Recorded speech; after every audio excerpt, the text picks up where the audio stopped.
Bab 063. Masalahnya kan Raya nanti mau kuliah, siapa tahu Raya mau kuliahnya di kota atau bahkan di luar kota. Kalau kamu gak tinggal di sini, kasihan ibu sama bapak kesepian. Tahu sendiri Aldi jarang di rumah. Sekalipun ada, dia bersuara aja hampir gak pernah, ungkap Ayu. Memang siapa yang bilang aku mau kuliah, Mbak? Aku mau kerja aja, biar bisa cari uang, sambar Raya buru-buru. Jangan. Kuliah dulu aja. Pendidikan itu nomor 1, timpal Ayu cepat. Tapi biaya kuliah itu mahal, Mbak. Dari mana Mbak punya uang, apalagi Mbak juga udah gak kerja, tanya Raya dengan tatapan sendu. Tenang saja, ya. Insya Allah ada rezekinya. Mas Davin juga sudah bilang kok, kamu mau kuliah di mana saja terserah. Nanti dia yang urusin semuanya, balas Ayu sesuai perkataan Davin tempo hari. Yang bener Mbak? Tanya Raya berbinar. Ya Allah, makasih banyak ya, Mbak. Bilangin makasih juga buat Kak Davin. Beruntung sekali aku dapat kakak ipar sebaik dia, timpal Raya begitu berbahagia. Dia bahkan langsung memeluk Ayu saking bahagianya. Baru bisa kuliah aja udah lebay. Aku juga dulu bisa kalau cuma kuliah, sambar Riri dengan sengit. Tapi kan sekarang udah enggak. Gagal dong jadi sarjana, balas Raya apa adanya. Biarin. Nanti juga bisa dilanjutkan, timpal Riri tak mau kalah. Iya kalau gak sibuk ngurusin anak, balas Raya lagi yang sama-sama tak mau kalah. Sudah. Pagi-pagi sudah ribut aja. Malu kalau ada yang denger. Apalagi para tetangga sebentar lagi pada datang, tukas Bu Rati menengahi. Benar saja, tak berselang lama, orang-orang yang mau lanjut bantu-bantu pada berdatangan. Mereka memegang pekerjaannya masing-masing. Pun dengan Ayu yang bertugas menggoreng kerupuk udang juga rengginang. Sementara di depan sana, tenda untuk pelaminan mulai dipasang. Termasuk bagian depan rumah yang dihias dengan begitu cantik. Karena Riri sendiri, memang meminta jasa wedding organizer yang bukan kaleng-kaleng. Dia seolah ingin membuktikan pada keluarga Romi jika dirinya tetap bisa mengadakan pesta meriah tanpa bantuan apapun dari pihak calon mempelai prianya. Suara sound system yang memutar lagu dangdut pun mulai menggema.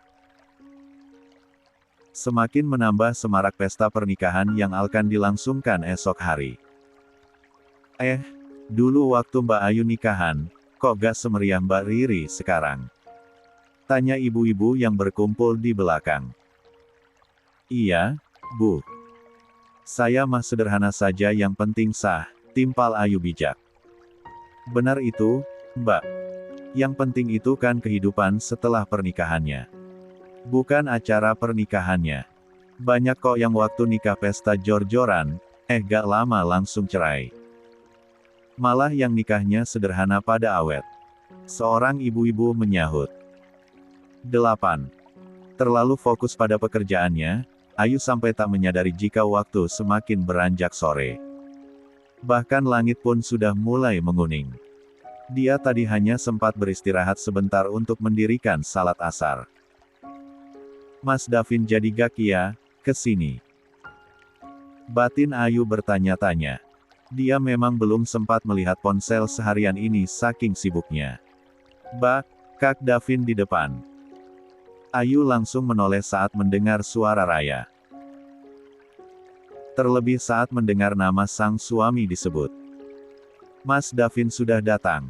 Tanya Ayu untuk memastikan. Matanya berbinar-binar dengan perasaan bahagia yang membuncah. Ternyata, berpisah 1 hari saja sudah membuat rasa rindunya menggunung tinggi.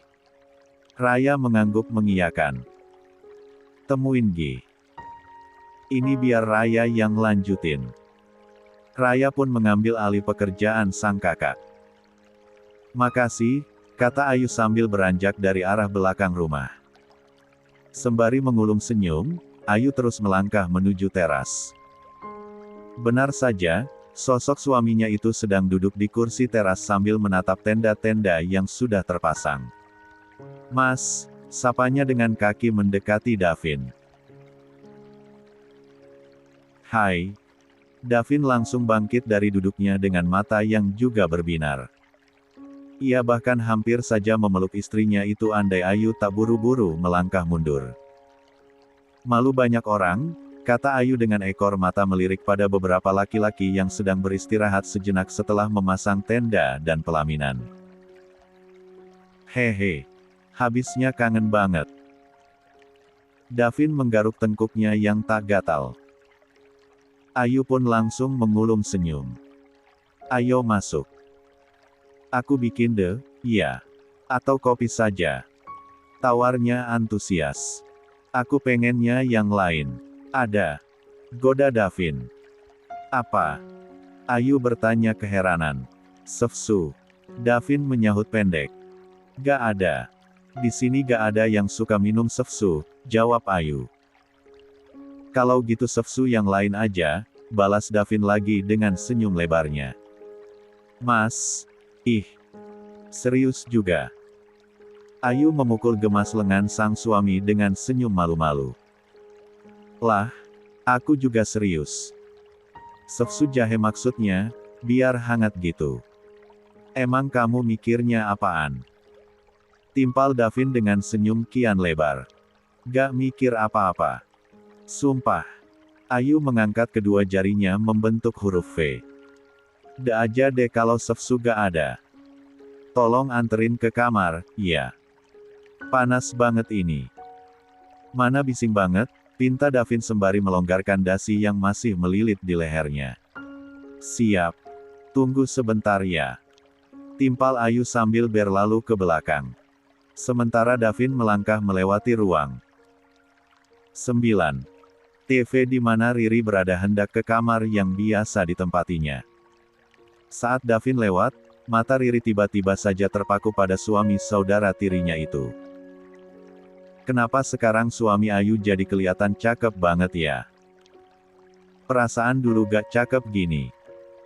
"Dekil yang ada, urakan pula," gumamnya.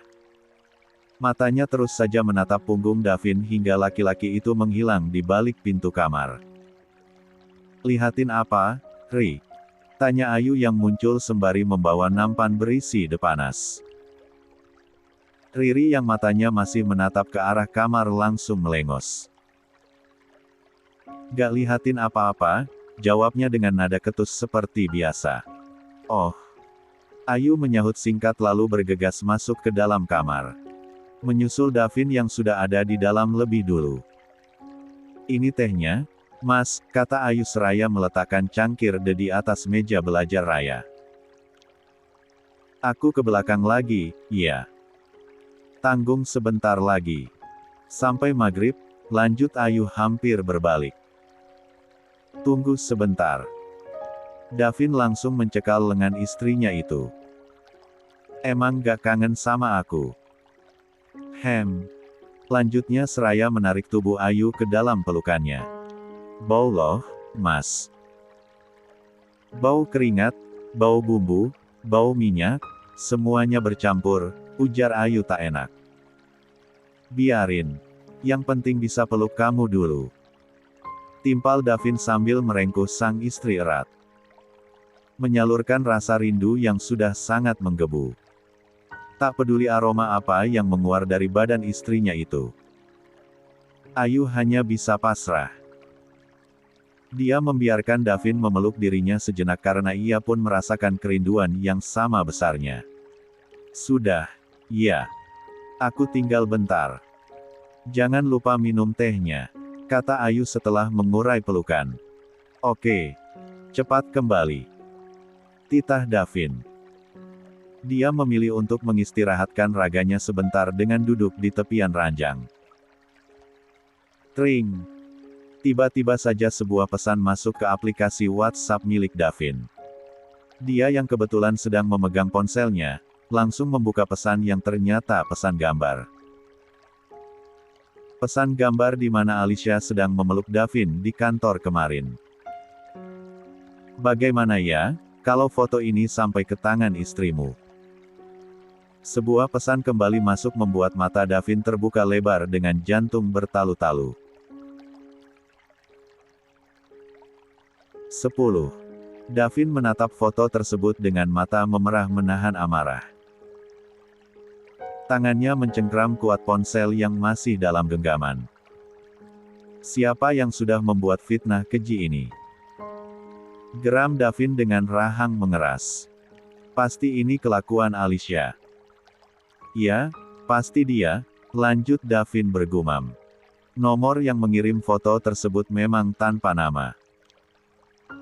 Karena Davin sendiri sudah memblokir semua akses komunikasi apapun dengan mantan tunangannya itu. Tolong cek CCTV ruanganku hari kemarin. Sekitar jam istirahat. Kirim sekarang juga. Pinta Davin langsung menghubungi seseorang. Baik, Pak. Saya meluncur ke kantor sekarang. Jawab pria di ujung telepon. Davin tak habis pikir, dengan kelakuan orang-orang yang tega memfitnah dirinya seperti ini. Padahal fitnah itu lebih kejam dari pembunuhan. Tapi sebagian orang tetap tidak peduli dengan itu bahkan dengan ancaman siksaan yang akan didapatkannya dari fitnah tersebut. Astagfirullah. Davin mengambil napasnya dalam-dalam lalu mengembuskannya perlahan. Begitu terus berkali-kali. Sekedar untuk mengurai rasa sesak yang begitu menghimpit dada. Tiba-tiba saja Davin teringat suatu ceramah saat ia menjadi mahasiswa yang lumayan berkecimpung di Ikatan Remaja Masjid atau disingkat IRMA. Jangan takut ketika ada seseorang yang mencoba memfitnah kita. Jadikan kesempatan terbaik untuk mengangkat kedua tanganmu lalu panjatkan doa sebanyak-banyaknya. Karena saat orang terzalimi, tak ada sekat antara doa itu dengan Allah. Davin pun lekas mengangkat kedua tangannya dengan wajah sedikit terangkat. Hasbunallah wa ni'mal wakil. La ilaha anta subhanaka inti kuntu minazalimin. Di saat bersamaan, muncul Ayu yang keheranan melihat Davin tengah mengangkat kedua tangan sambil memejamkan kedua matanya. Mas, lagi apa? Tanya Ayu dengan kening berkerut. Davin seketika membuka mata. Enggak apa-apa, sayang, jawabnya dengan senyum canggung. Ia melirik ponsel yang semula diletakkan di sebelahnya. Menunggu rekaman CCTV yang dimintanya. Tapi, karena jam kerja memang sudah habis, karyawan Davin membutuhkan waktu untuk kembali ke kantor lagi. Hingga membutuhkan waktu yang tak sebentar. Aku langsung mandi, ya, bau asem. Lanjut Ayu lagi sembari mengambil baju ganti dari lemari. Iya. Davin menyahut pendek bahkan nampak canggung. Kenapa sih, Mas? Ada apa? Ayu yang bisa membaca gelagat istrinya itu kembali bertanya-tanya. 11. Gak apa-apa, sayang. Cuma kelelahan aja, elak Davin sembari menyuguhkan seulas senyum tipis. Nanti malam aku pijitin, ya. Aku mandi dulu sekarang. Mas mau mandi juga? Tanya Ayu. Davin mengangguk kecil. Gerah, katanya singkat. Kini giliran Ayu yang mengangguk. Ia lalu melangkah keluar kamar dengan kening masih berkerut. Heran dengan perubahan Davin yang tiba-tiba. Padahal tadi dia begitu ceria dan antusias. Sementara setelah kepergian Ayu, Davin kembali mengambil ponselnya. Mengecek pesan masuk dari orang yang disuruhnya. Merasa tak sabar, Davin kembali menelepon orang tersebut. Iya, Pak, ini lagi diakses. Tapi ada yang aneh, Pak, rekaman di jam istirahat seperti yang Bapak minta tidak ada. Tidak ketemu, lapor orang di seberang sana. Coba cek sekali lagi. Salah mungkin, pinta Davin dengan perasaan tak karuan. Beneran gak ada, Pak. Saya sudah mencobanya berkali-kali, jawab orang itu. Ya sudah, terima kasih. Balas Davin lesu, ia tak habis pikir, bahkan rekaman CCTV saat kejadian pun tak ditemukan. Ada apa ini sebenarnya? Lanjut Davin tak mengerti. Pasti ada orang yang ingin menjebakku. Ingin menghancurkan aku. Apa itu Raka? Ah, tapi aku belum punya buktinya. Davin kembali bergumam. Mas. Lagi-lagi Ayu muncul membuyarkan lamunan Davin. Iya, sayang. Sudah mandinya? Tanya Davin sedikit kikuk. Sudah. Mas juga mandi Gi. Biar gak melamun mulu, Tita Ayu yang kini penampilannya sudah lebih segar dari sebelumnya. Bahkan kini, aroma sabun begitu wangi menguar. Kamar mandinya kosong. Tanya Davin memastikan. Maklum, di rumah itu hanya ada satu kamar mandi yang dipakai bergantian untuk seluruh anggota keluarga. Berbeda dengan di rumah Davin yang ada kamar mandinya di setiap kamar. Barusan sih kosong. Raya juga sepertinya sudah mandi. Galak tahu kalau ibu, jawab Ayu sembari menyisir rambutnya. Baiklah. Aku mandi, iya. Davin pun beranjak malas dari duduknya lalu berjalan keluar kamar dengan pikiran masih berkecamuk. Di setiap guyuran air gayung yang membasuh tubuhnya, ia terus saja menerka-nerka siapa yang telah mengambil foto dirinya dengan Alicia. Meski sudah ada satu orang yang dicurigai, tapi Davin tak berani menuduh langsung tanpa bukti yang kuat. Karena ia sadar betul, dosa fitnah itu teramat besar. Di kamarnya, Ayu pun masih menerka-nerka dengan sifat Davin yang mendadak berubah. Padahal tadi, suaminya itu masih bertingkah normal dan hangat seperti biasa. Ah, mungkin hanya perasaanku aja. Mungkin Mas Davin hanya sedang lelah dengan pekerjaannya. Ayu menggeleng pelan, mencoba menepis pikiran buruk yang masih memenuhi kepalanya. Gegas ia pun menggelar sajadah lalu segera mendirikan salat maghrib dengan khusyuk. Tak lupa ia tutup dengan 12. Zikir dan doa sejenak sembari menunggu Davin kembali dari kamar mandi. Saat suaminya itu kembali ke kamar, barulah Ayu mengakhiri doanya dan segera berpindah dari sajadah. Silakan, Mas. Kata Ayu. Davin mengangguk dan kini giliran dia yang mendirikan salat. Ukuran kamar yang sempit, membuat mereka tak bisa mengerjakan salat berjamaah seperti halnya di rumah Davin. Langsung makan, yok. Aku lapar, ajak Ayu saat Davin selesai dengan ibadahnya. Ayo. Davin mengangguk pelan, keduanya pun lalu berjalan menuju ruang makan. Dan ternyata di sana sudah ada seluruh keluarga Ayu yang duduk di kursinya masing-masingnya. Nak Davin, ayo makan bareng, ajak Pak Lukman antusias. Iya, Pak, jawab Davin lalu duduk di salah kursi kayu. Ya, kursi makan di rumah Ayu memang hanya kursi kayu biasa. Bukan kursi makan pada umumnya. Ayu dan Davin pun duduk bersisian. Seperti biasa, Ayu akan mengambilkan nasi dan lauknya untuk suaminya itu. Hingga mereka pun menikmati makan malam bersama-sama. Makan yang banyak. Besok kamu mau jadi pengantin loh. Biar kuat berdiri lama, titah Bu Ratih pada Riri. Cek, Ibu. Kan besok nikahnya juga. Bisa sarapan dulu. Ada-ada saja. Riri menggeleng-gelengkan kepalanya mendengar penuturan Bu Ratih. Padahal sejujurnya, hati Bu Ratih mulai resah. Bahagia, terbaru, sedih, semuanya bercampur menjadi satu. Bagaimana tidak, anak tunggalnya itu akan segera menikah esok hari.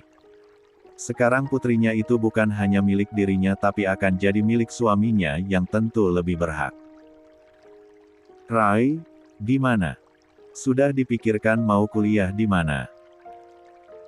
Biar cepat-cepat daftar, tanya Davin pada adik iparnya itu. Ada sih beberapa incaran universitas negeri, Tapi gak tahu bakalan lolos apa enggak, jawab Raya nampak tak yakin. Loh, kok gitu? Harus percaya diri dong. Kakak yakin kamu bisa. Ayo semangat. Ujar Davin antusias. Kalau universitas di luar kota, boleh gak Mbak? Tanya Raya takut-takut sambil menatap Ayu. Yang di dalam kota aja gimana? Bukannya Mbak gak percaya sama kamu, tapi pergaulan zaman sekarang ini sudah sangat rusak. Mbak khawatir sama kamu, jawab Ayu. Sebagai seorang kakak, tentu dia merasa bertanggung jawab besar pada kedua adiknya. Termasuk pergaulannya.